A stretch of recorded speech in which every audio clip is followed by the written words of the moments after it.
Teka muna mga kapatid, magnilay muna tayo. Si Balaam, isang non-Israelite na manghuhula, ay inupahan ni Balak, ang hari ng Moab, upang sumpain ang mga Israelita. Sa halip, binuksan ng Diyos ang bibig ni Balaam upang i-bless ang mga Israelites at binuksan ang kanyang mga mata upang makakita ng isang bituin na sumisikat mula kay Jacob. Sa Ebanghelyo, hinarap ni Jesus ang mga pinuno na humihingi ng katunayan. Sa halip ay tumugon siya ng tanong at naglantad ng kanilang takot.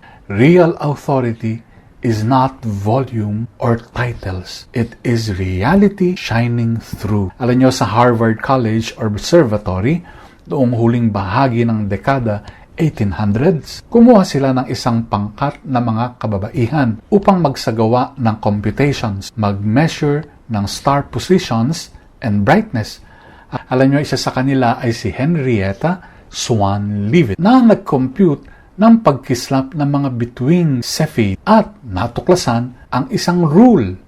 Sabi niya, the longer the pulse, the brighter the star. Dahil sa kanyang gawain, natutunan ng sangkatauhan kung paano sukatin ang mga galaxies. Authority, it turns out, belongs to the light itself. We only learn to read its rhythm. Ito rin ang hiling ng Advento sa atin. Hayaan mong itakda ng bituin ni Kristo ang iyong panukat. Bago magsalita, itanong, am I borrowing His light or faking my own? Ito ang mga hamon natin ngayon. Number 1, tell one truth without spin.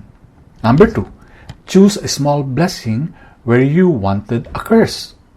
Number 3, let your questions be honest enough to lead you to obedience.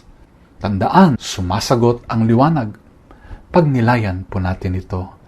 Amen.